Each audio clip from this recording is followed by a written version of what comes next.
Follow the money. That's what I always say. You always follow the money. Yeah. This is Follow the Money with Mitch Moss and Pauly Howard on VSiN. Here we go. Welcome in. We are live in downtown Las Vegas from the Circa Resort and Casino. Mitch Moss, Pauly Howard on a Tuesday. Busy 3-hour banger lined up for you today. We have a lot of guests on the program, and we also have had a ton of news. It's like somebody turned on the faucet today in the NFL and said, let's keep this bad boy going until the water runs out. And it won't stop. And the biggest, of course, Pauly, within the last 90 minutes or so. You know, I plan on coming in today and saying, people are going to say Tomlin has to go. I'm not going to be one of those guys.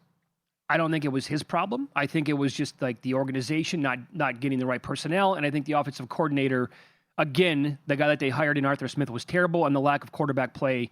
Although Rodgers was game for the regular season, not good enough to actually compete with these other teams. He wiped out anything that you could really say because he just decided to step down today. And now everybody's chiming in. It was about time. Yeah. Also, too many people knew this story that he had a TV deal lined up, ready to go as well. Too many people were reporting that yesterday like they knew the outcome. And then after the game, he's asked about it. I haven't thought about my future. Okay. So and then he calls it quits today after 19 years. So when it turned into a blowout last night, and Buck and Aikman actually brought that up on the podcast or on the broadcast. Yeah. And that is he can basically name his landing spot, and there is a job waiting for him or multiple jobs waiting for him if he wants to step down. That I was like, why would they bring that up? They absolutely know something about that. And then people in the know were saying that Fox would be the leader to get him. And you can find, by the way, a bunch of different markets to bet right now on Mike Tomlin, on prediction markets. I don't think I want to take a swing on him. He's not going to take another gig, is he? Why would he leave the comfort of being the Pittsburgh head coach? He's not going to get fired, right? How about Zach Taylor, last man standing in the North? Nobody had that. How about that? That's Nobody ridiculous. Had that. Yeah. Shows you how inept the Bengals are. So the national media loves the guy, and we'll talk about what an incredible run and never had a losing season. Sure. But most Steeler fans are saying about time because they're sick and tired of being sick and tired. He leaves now, tied with the longest playoff losing streak. How about the 1-11 record when trailing at halftime? That's something. And you go out with the losing streak. You go out in a bad performance like that. And an 8-12 playoff record, the last win in 2016. How about outscored 131-58 in your last 3 wild card games, too? Yeah. I'm not going to bash the guy. I'm not. It's a polarizing coach, though. Oh, I know. I understand that. I would also say this. Look, he started off so hot, and then come on. For that organization to go this long without a playoff win is unacceptable. Yeah, that's not great, obviously. But I will remind people that, I don't know, for the last 2, 3, 4 years, whatever it's been now, in the summertime, as we're getting ready for the football season to begin, you hear nonstop about, the Steelers are not going to, come on, they're not winning 9 games, they're not winning 10 games, they're not a playoff team, division's too good, they don't have a good enough team, this whole thing, the narrative of Tomlin's never had a losing season, it's going to end this year, and it never does, and it hasn't. And if, just again, watching this team play again last night, it solidified it to me, and it has for a long time. It's how did he keep winning games to get to 10 wins on a season, to be a playoff team, to be a division winner? They're not that good. Well, shame on the Baltimore Ravens, too. Of course. They couldn't stop Aaron Rodgers. Yes, and they're not that talented. And yet somehow, some way, he would extract that many wins every single year from them. So maybe deep down in his heart of hearts, he knew that we are completely stuck in neutral. We're always going to be picking in the 20s in the draft. So that's probably going to make it difficult for us to land the guy that can become our next Ben Roethlisberger, because it hasn't happened since he retired. Couldn't find a quarterback. That's could not fair. find a quarterback at all. Horrible losses, though. Nobody lost more games to bad teams than this guy, too. And I'm just wondering, maybe the best thing for the organization in his brain was, if I step down, they're going to bring in somebody and it's not going to stay afloat, and eventually they're going to be able to pick higher in the draft and land their next quarterback, and eventually they're going to have to go through a couple of years where it's not fun and they're going to win 4 or 5 games, but then they'll pick right back up and they'll probably take off and be a 10-win team for a long time after that. Cignetti's from Pittsburgh. Yeah, he's 64. Yeah, they'll probably go young. That is interesting, though. That was a good tweet earlier today. They hired Noel when he was 37. They hired Cowher when he was 34. And they hired Tomlin when he was 34. That's nuts. They're looking for their 4th coach since 1969 now. Think about that. That's nuts. I know. Mm-hmm. It's also from Bill Barnwell. Lost to the Jags in 2017, the Browns in 2020, the Chiefs in 2021, the Bills in 23, the Ravens in 24, and the game last night. They trailed on every single snap in the second half of every one of those games. Interesting and a complicated legacy. I'll say that. What about the angle of Tomlin and Harbaugh switching? Oh, God. Tomlin goes to Baltimore, Harbaugh goes to Pittsburgh. Would that add anything to the rivalry? So this was live today. Steve Biscotti, owner of the Baltimore Ravens, was talking to the media when the news broke, and here was his reaction. He did? Is it official? That's what I keep hearing. So is he a candidate here? Holy Mike, wouldn't that be awesome?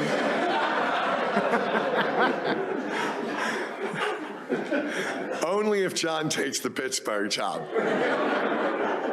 Now we're talking. Come That's on. great. That is great. How fun would that be? The room loved it. That's excellent.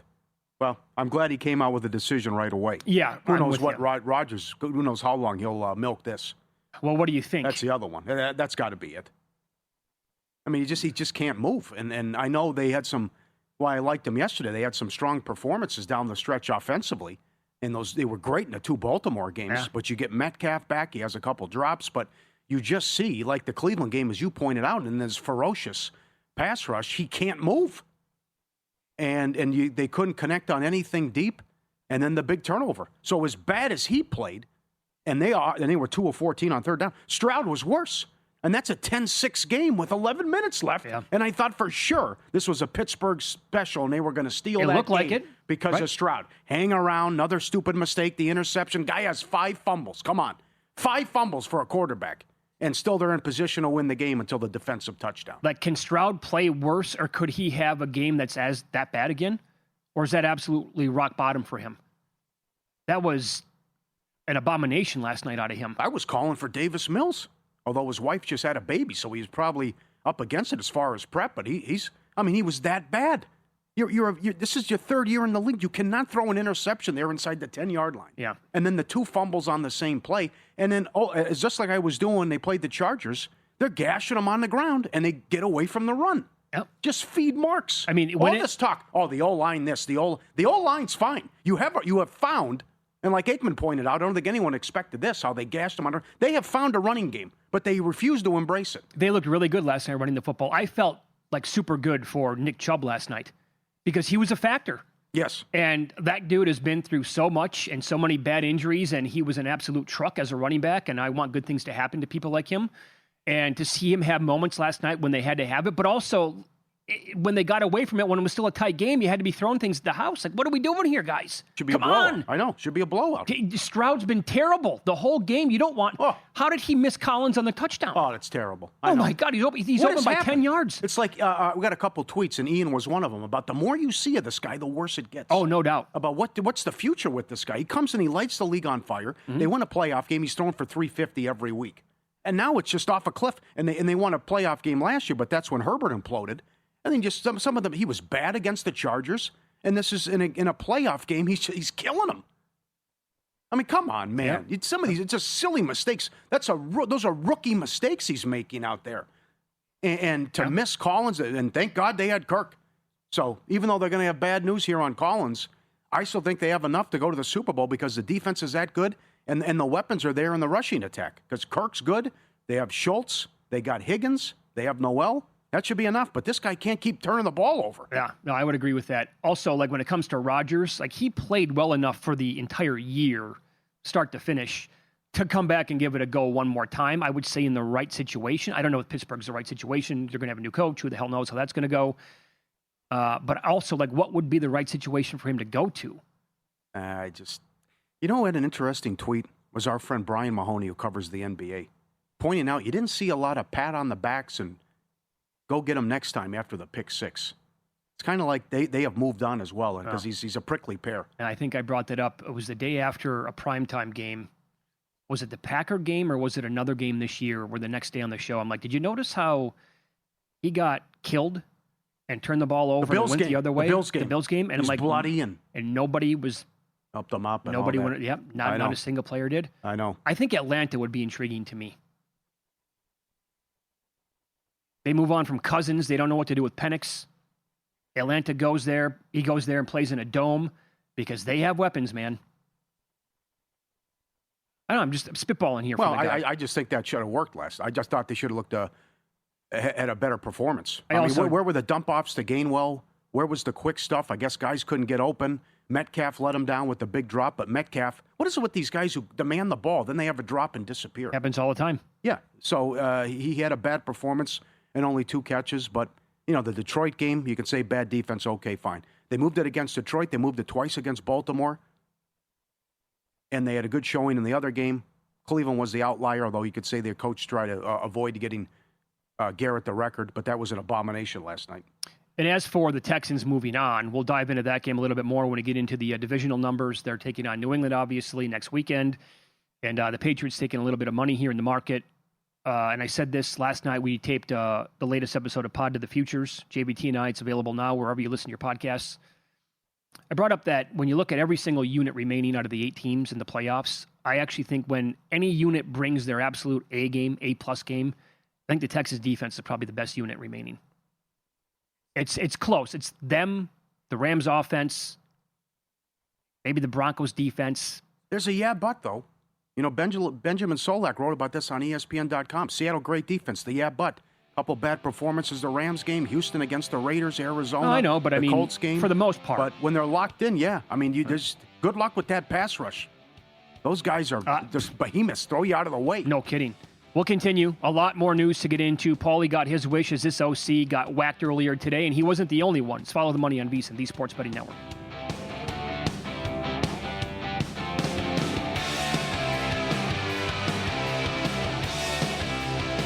So you're listening to this podcast because you want an edge. But what if I told you you're only halfway there? You've got the mindset. Now it's time to get the toolkit to match. Here's the thing. Pro bettors spend thousands on data and tools, but what they don't want you to know is you can get the same edge for a fraction of the cost with VSiN Pro. With VSiN Pro, you get access to expert picks, public betting data, prop projections, powerful tools, analytics, and more. Tap the link in the description and see why thousands of bettors are already using VSiN Pro to cash more bets.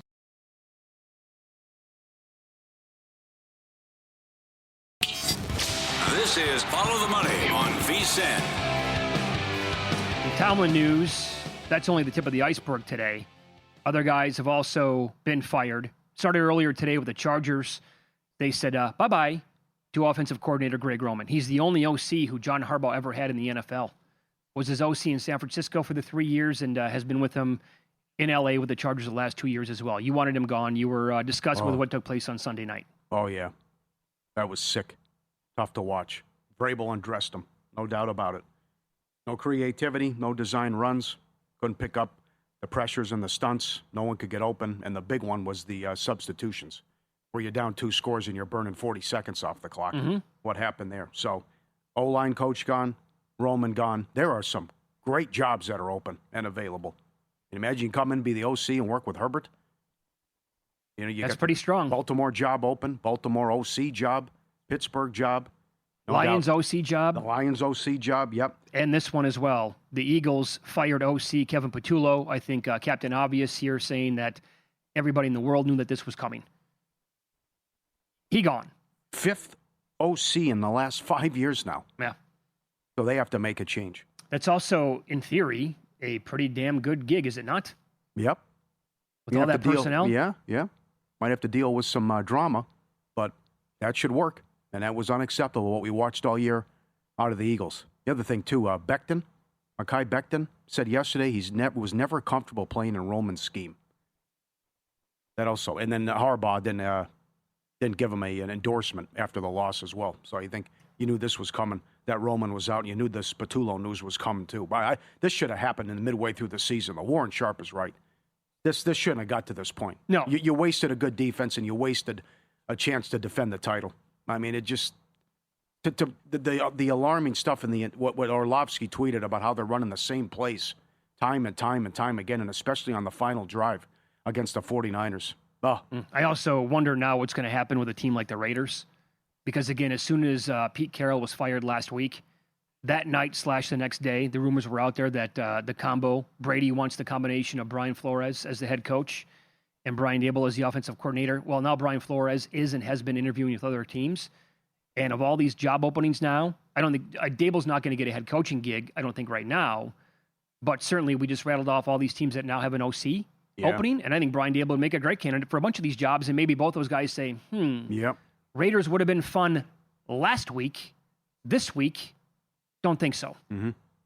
So, I mean, what do the Eagles look like with Dable as the head coach? What do the Chargers, or as the OC, what would the Chargers look like? What would the Lions look like with either him or Mike McDaniel? Pretty good job openings out there right now.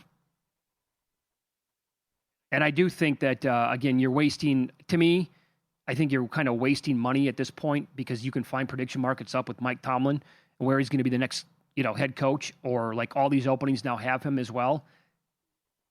He's going to TV, is he not? Or he's taking the year off. Mm-hmm. I don't think I would be recommending put money down on this guy to be the next head coach anywhere. Probably burned out as well. Oh, sure. It's been a long time. Yeah. He was there for 19 years. Mm-hmm. Dan Graziano, ESPN, has the Raiders hiring Saleh now. You're not going to win the press conference with that one. Oh. Seems a little unlikely, eh? That is tough. How about this weather update for Chicago this weekend? Getting juicy. Could be one of the coldest NFL and Chicago Bears games on record. So there's some of the forecasts are saying wind chills between 0 and negative 10 degrees mid-afternoon on Sunday. Air temps for a high maybe in the 10 to 15 range. Wind gusts 20 to 30 miles an hour. It's looking like one of those doozies that we get in the Midwest once in a while when the Packers are alive or some other teams in that neighborhood. That might not go well for Stafford in the offense. And the Rams haven't played a weather game like this cold, freezing temperatures, since 1983 in the playoffs. And it's their first playoff meeting since 1985 when it was Dieter Brock and the boys against the best defense of all time. So this really becomes juicy about the weather, and really hard to make a case for the over if you're going to see weather like this and cold like this. Well, this has really dropped. It's down to 48.5 now at most books. Uh-huh. That was touching, 51? Yes. So if you're getting ahead of that early with that report, man, you're sitting on a pretty good number again because 51's key. Look at the Bills-Jags game from this weekend. Imagine 5 degrees and he's throwing that fastball at you. Oh, it's coming. Good luck catching that rock. So it seems like this might be a good game for the rushing attacks to take over. Mm-hmm. I think both teams can have some success, by the way, on the ground. Right, but that goes back to what we said yesterday when we need to put in the coach who could lose his mind. Well, they both could. Johnson going for it. He did on Saturday night. Will Johnson continue to do the buffoonery on fourth down? And I could see McVay getting away from the run, especially when it's working. The Bears are, get this, Pauly, the Bears are 29th in adjusted line yards, 15th in power success, 26th lowest stuffed rate in football, 25th at the second level, and 26th in the open field against opposing rush offenses. And you can, so that obviously you can, this should be a big Kyron Williams and Blake Corum game for the Rams. But does he get cute and say, it's working, but I also want to have my MVP quarterback go out there and get Nakua involved and Devontae Adams and make it look pretty? Yeah, that's possible. Yeah, I find it interesting that the top 3 teams in turnover differential all lost the turnover differential wild card weekend with Houston, Chicago, and Jacksonville. At least 2 of them moved on, though. But does Stafford make mistakes? The Bears have been living off turnovers all year. 33 takeaways, plus 22 turnover differential. And I would think this definitely helps them. And I like the Bears rushing attack, too. Yeah, so do I. And maybe they get off to a hot start and take the lead. Now, what do you want to do with the Patriots number? I like the Patriots. There were 2.5 was out there, and now it keeps going up. Not only do I think he's out Sunday, I don't know if they're going to have Nico Collins for the AFC title game. He took 2 shots last night. I know. And that's the one where you grab in the head. Yeah. So remember how long Stroud missed? And Nico's already had one? Oh, it's unfortunate. So the Patriots, again, are on a 16-1-1 run. First half money line at 15-3 ATS. 13-0-1 last 14. I think Patriots win a low-scoring game. And I don't think I can depend on Stroud, even though I think they can lean into the rushing attack and maybe win a low-scoring game. But the comeback is, May struggled. And May had some turnovers, too, against the good Charger defense. But I think the Patriots will beat the Chargers, the Texans, excuse me. I think at Well, Collins is obviously one of the better weapons in the entire league.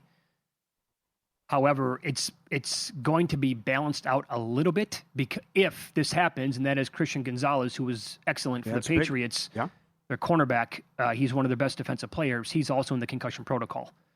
So if you wipe him off the field, maybe that's pretty even. You know what I'm saying? Yeah. You know, the other thing is this Bryce Young, C.J. Stroud thing, that discussion, that was a blowout. That's not the case anymore. No, it's not. How bad Stroud has played. But the one thing that'll help him out is also May can move. May's great scrambling. We saw that again. Yeah, Rodgers cannot move. And May had the most rushing yards in that game Sunday. But it goes back to what we watched Sunday night where, New England's 26th in sacks. They're 23rd in DVOA. And yet what Roman made them look like was unacceptable. And there was no screens, draws, any of that. So it'll be a different ballgame, I would hope, against Houston. But again, they have to lean into the rushing attack. And New England did a good job against the Chargers' rushing attack. Boy, I wish I had the Hampton news. Just go out there for a play and that's it. Yeah. Could have killed it with the props. Yeah, no kidding. But again, I still think they have what a job Kirk has done. And it was a great call by the guru last night, who loved them over. Well, you won't believe you're going to have this and win some, lose some coming up in about 20 minutes. There was at least one book, maybe two, offering Kirk to lead the wildcard weekend in rushing yards. I had the right team, wrong player. I had Collins. I wish I had this guy. You won't believe the number. Pauly will tell you in about 20 minutes on the show. Also, the Patriots do allow 58 yards to tight ends throughout the entire year. Schultz, we were expecting things from Schultz last night. Never really got it. But I think this could be a decent game for him. Stover, maybe. Do you think they have enough pieces? Can that team go to the Super Bowl with what they have now in that defense? Yeah, They've because won 10 in a row. Yeah, the defense is so good. Here's the thing. I agree. C.J. Stroud just can't screw it up. Right. That's it. Because you're giving them the keys to a Ferrari here with that defense. Right, and they already should have beat Denver. That's the game he got hurt. Yeah, that's right. So I think they match up well against the Broncos, and they can match up well here. But they're going to have to win, 20 to 13 games, and you're right, you can't make mistakes and play like that. So some books did move this number now to 3.5 already. Yeah, I saw that 2.5 last night for a second, and I was like, man, I think I need to bet that. And by the time we were taping Pot of the Futures, I'm like, by the time I went back and looked, there was already 3, and now 3.5's out there. Otherwise, like here at Circuits, 3 minus 20 cents on the Patriots. Because my level of trust right now with C.J. Stroud is just, it's not just last night. We said this yesterday on the show. Right. Yes. Like he feels like a guy that you have to throw in the same playoff category as like a Lawrence, as a Darnold, as Herbert, wasn't great last year, but just he needs to kind of do it to prove it to me. And he was completely shaky in that game last night, and that's not even a strong enough word. Marc Malusis on the program coming up next. WFAN and SNY. He hosted with Pauly around Christmas, said to watch out for John Harbaugh to the Giants. That's now about 60% to happen at various prediction markets. Is he strong or maybe even stronger on it today?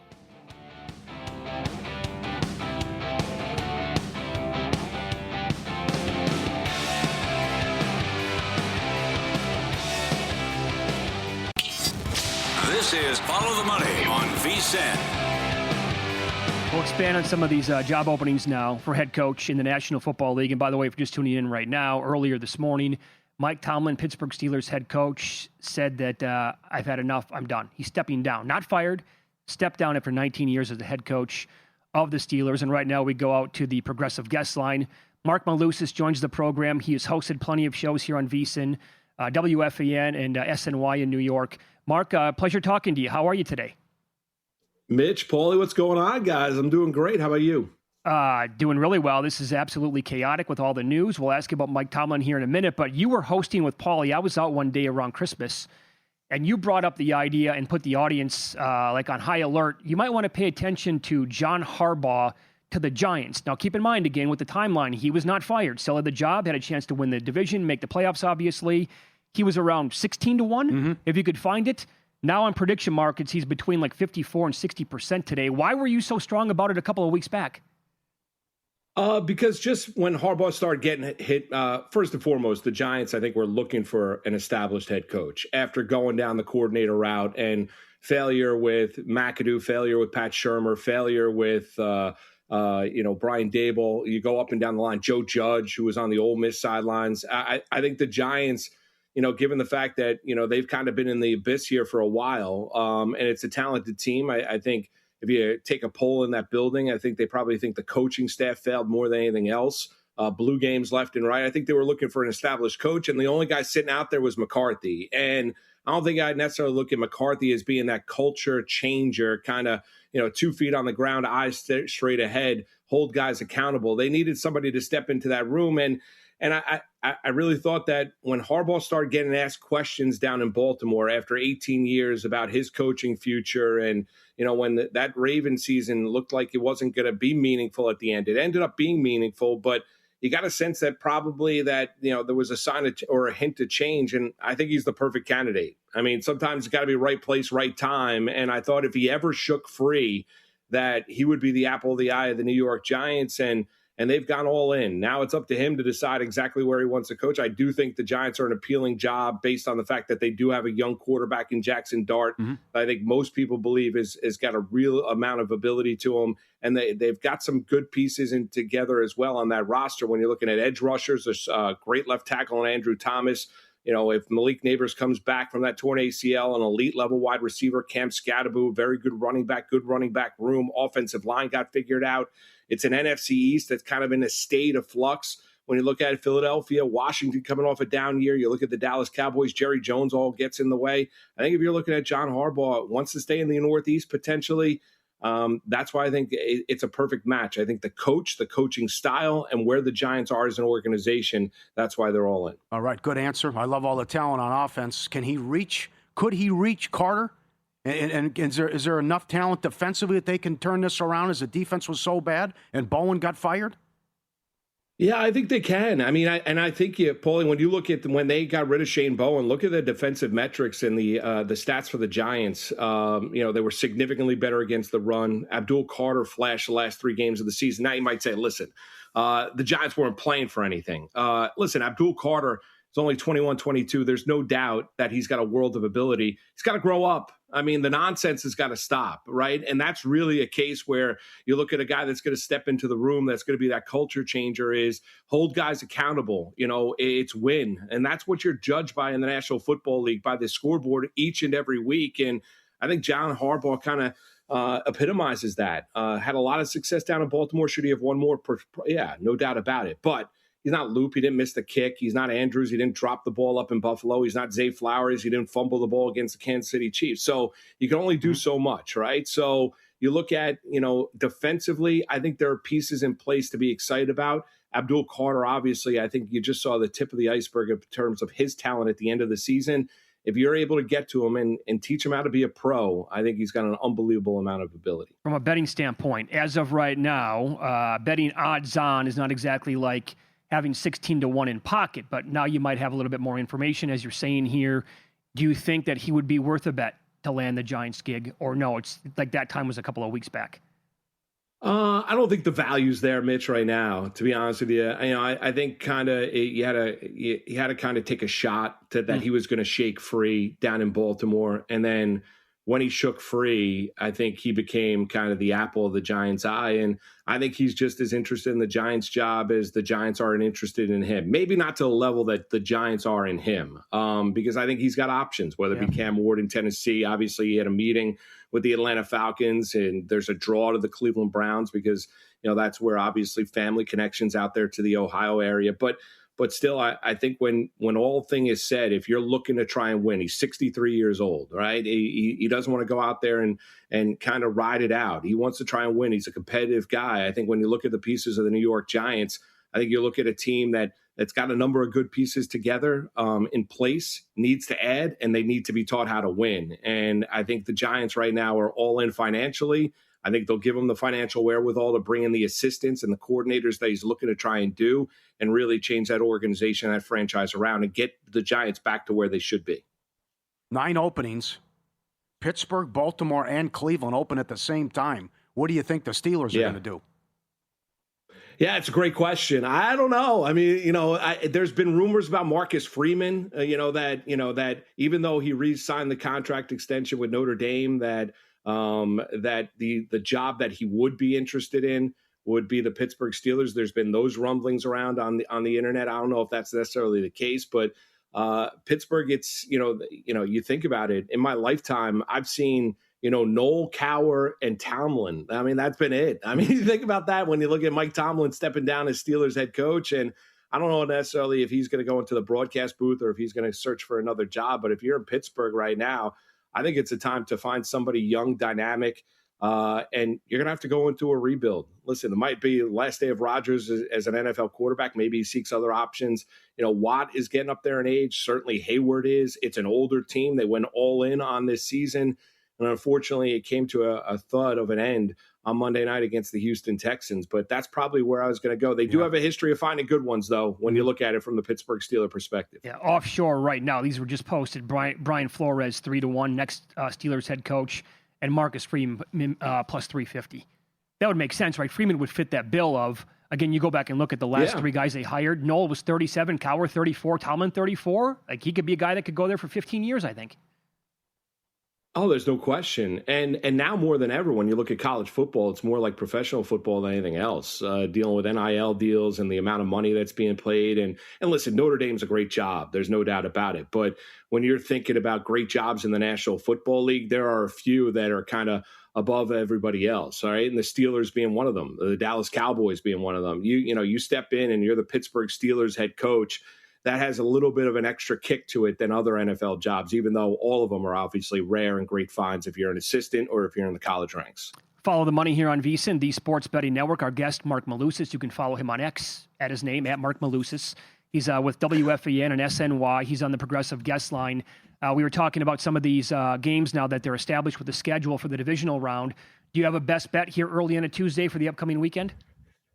Yeah, I like Houston. I mean, I do. I mean, defense travels, and that defense is as good of a unit as there is that's left on the board, AFC or NFC. It really is. And you saw that against the old Pittsburgh Steelers and Aaron Rodgers. And, you saw that New England Patriot offense get shut down by the Los Angeles Chargers. Unfortunately for the Chargers, Justin Herbert and that offense didn't do anything, and it cost their OC his job earlier today.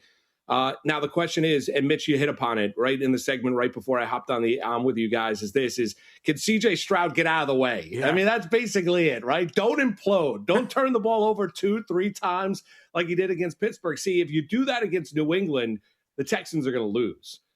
You did it against the Steelers, and they were able to survive and marched on and did it stylishly 30-6. I think he does a better job taking care of the football. I think that Texans defense I think it could take them all the way to the Super Bowl. I think they are, and I'm not the only one. A lot of people are on Houston coming into these AFC playoffs, and I think they're live at +3 going into Foxborough this weekend in the divisional round. I think they're going to win the game outright. Hey, Mark, great perspective. Pleasure talking to you. Thanks so much for the time today. We appreciate that. Mitch, Pauly, love you guys. You guys do an unbelievable job. Thanks for having me. Thanks, buddy. Thanks, Moose. There you go. Marc Malusis, the Moose, on the Progressive Guest Line, WFAN and SNY in New York. Kingsbury's 30-1. And maybe Kyler Murray winds up in Pittsburgh. Who knows? Signetti is not listed at this one site. But Bill Cowher is. And John Gruden. Oh, remember Joe Gibbs came back to take the, at the time, Redskins job yet again. There was an offshore book back then that then posted the next Redskins coach. Gibbs was 10,000-1. Is that right? Yep. Oh, wow. Yeah. And he took the gig one more time. So, but I liked his answer there. If you have 16-1 in pocket right now, when he talked about it, good bet. Don't force it right now. Yeah, most places didn't even have him on the list. Yep. When he asked, but the one place had 16-1 up on him. That was a good call. Win some, lose some is coming up next. Christian Kirk led wildcard weekend in receiving yards. You will not believe the number that was out there. Pauly with the details coming up next.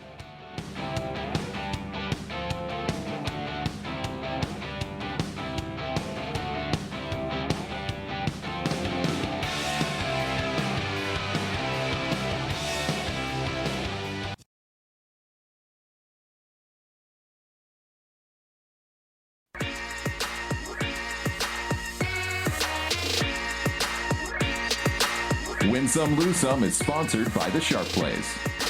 Were you a winner last night? Wow, winning. Or was it a rough one? Well, they can't all be winners, can they? Loser! You're a loser! Pauly Howard recaps the night in sports betting in Win Some, Lose Some. All right, it was the Christian Kirk game last night. Sit back, enjoy. First touchdown, 30-1. That's Will Hill. Most receiving yards in the game was 22-1. Now, how about what Lance Schaefer did, a viewer? He's a little ticked off. He didn't bet Kirk most receiving yards, but he laddered him at FanDuel. 50 yards was plus 520. 60 yards was plus 870. 70 yards was 13-1. 80 yards was 17-1. 90 yards was 30-1. And that's when he stopped. You got to be kidding me. Can you believe? Look at these tickets. You'd have kept going. Maybe they said no more, no mas. Yeah, they probably stopped it at the 90. That's a dream matchup. If you get a guy like we talked about yesterday, well, I liked MVS and Thielen over. I'm like, you can get this on one catch. But if you have a guy that low and he explodes like Kirk did, I really hate that's myself. what we're talking about with the ladders. 30-1 to have 90 yards. Yep. Oh. Boy, that's full of regrets here for me. I had Collins. Yeah. Well done, Lance. Because you can, the Steelers were dominated all year long by wide receivers. And his number was so low. Yeah, Zay Flowers did, and that's sure. Yeah, there was a case. No doubt. Defensive touchdown, 3-1. Texans, the first team since 1950 to have 2 defensive touchdowns and hold their opponent under 10 points. Scoreless quarter, 2-1. Would that have been the sickest beat ever if that went over? 100%. You had a 3-0 first quarter and a scoreless third quarter. And then here come the defensive touchdowns. That's getting kicked in the temple by a donkey. Yep. How about the Steelers? Had no business whatsoever. Yep. How about the Steelers defense let go of the rope? 1st and 15, they don't even bother to get a hand on Marks? No. I mean, it was set up there. Stroud got us good. They tapped out last night. Yeah, how we lost the Fairbairn prop. He should have had 2 field goals at least. Woody Marks, 20 rushing yards each quarter, 35-1. 10 rushing yards each quarter plus 460. 50 rushing yards each half, 15-1. Wow. Miss extra point plus 280. This is at Circa. Most passing yards, wild card weekend, Williams 11-1. Most rushing yards, Woody Marks 20-1. They did not offer Kirk. So Loveland cashed at 70-1, but Kirk was offered at FanDuel. And he was 400-1. And somebody put $1 on it. And they got the screen grab out there. Good for you. 400-1. Incredible that they went down that long list. Unbelievable. And said, well, you never know. Kirk maybe could do this. And he did. Yeah. Of all That's people. amazing. 6 games. Christian Kirk. Comes in. Yep. Guru loved him yesterday. I know. Couldn't get enough of him. Highest scoring team, Rams 3-1. Lowest scoring team, Chargers 8-1. Imagine if you bet the Steelers and you couldn't get there. They score 6. Jazz plus 450 on the money line. Beat the Cavs on the road. Kings 3-1.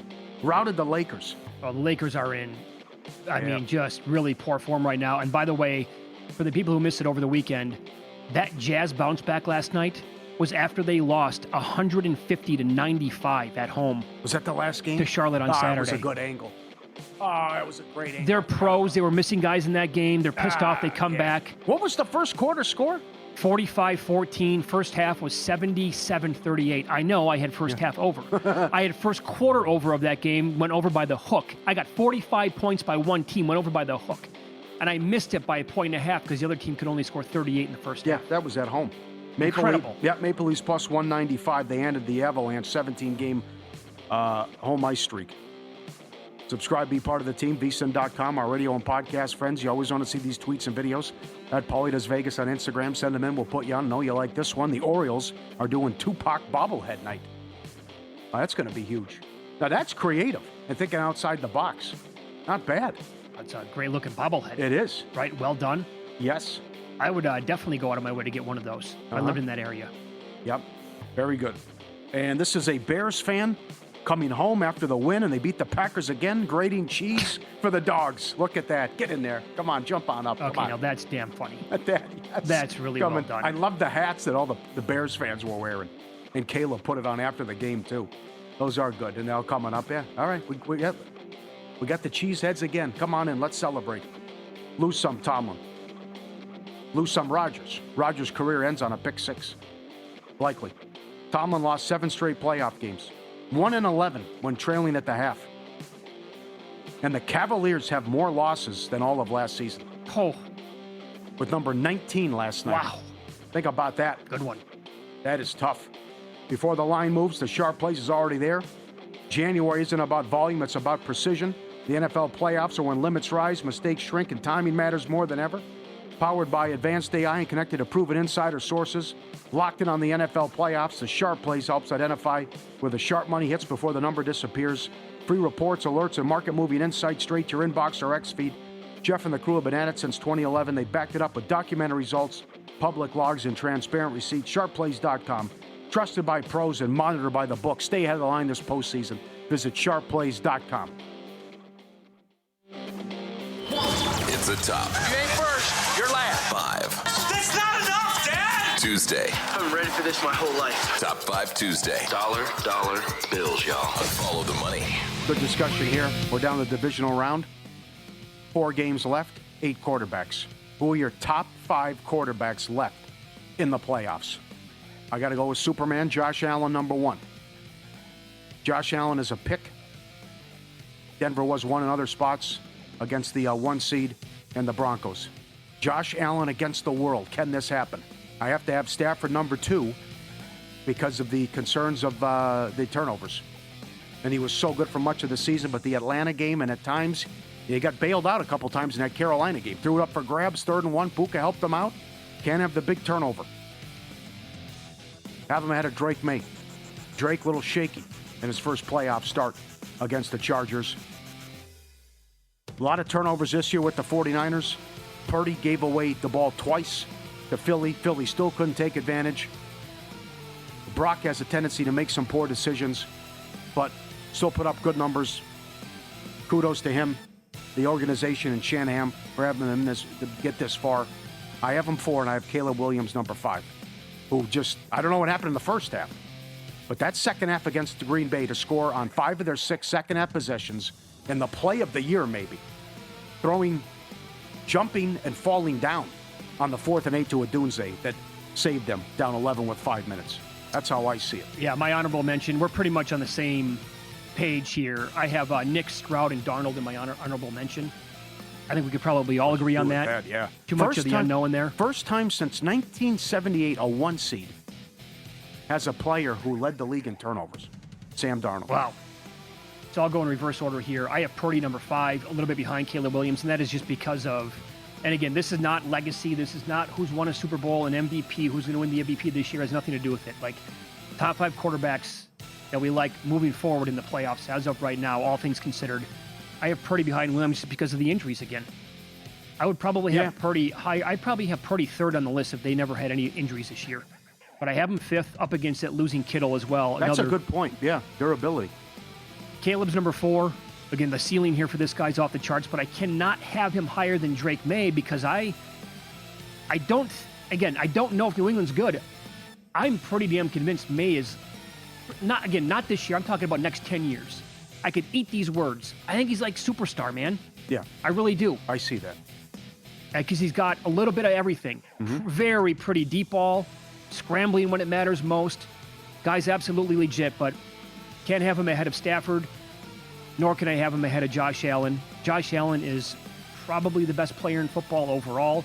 Has to be Superman, does it all the time. They'd run the tush push better than Philly now. I know that. But I just also can't have Stafford ahead of Allen. Can't. I have a couple of question marks about some dicey play here in the last month or so. Is that fair, though? Stafford has a Super Bowl. That doesn't really factor into me. No? Not for this. No, not for this argument. Okay. Overall. But I think we're pretty much... well, it's not Allen's fault they lost some of those Kansas City. No, for sure. Allen, in fact, I'll do that tomorrow. Allen's been really good in the playoffs. I'll throw one at you here. Coaches who could screw it up. How would you rank that in order? Oh, God. Who's the number 1 coach that could screw it up this weekend? Would you say McDermott? How so? Gambling? Oh, some decision that's going to come back to bite him big time. I'll tell you another one. I think the other guy in that game, Peyton, can get way too cute with the play calling at times. Mm-hmm. We might see a double reverse in this game that can be picked off. I don't know. That's some bad moments. Yeah, yes. Yep, that's a tough one. Least likely, I would say Vrabel. I have him listed as least. I trust Vrabel. Trust Vrabel a lot. Mm-hmm. I think you can trust McVay. McVay does a lot of weird stuff. Oh, he does. And again, they're horrible short yardage. I don't know about Ryans at times. Ben Johnson. I'm going to say Ben Johnson. He gets screwed up. After going for it 4th and 4 on his own 32. I have it McDermott, Peyton, Johnson, then McVay. The 2 guys I trust the most, I think, Vrabel and Shanahan, but... Yeah. Hoops card coming up. An 8-point dog is 3-0 straight up against tonight's opponent, and the last two games were not really that close.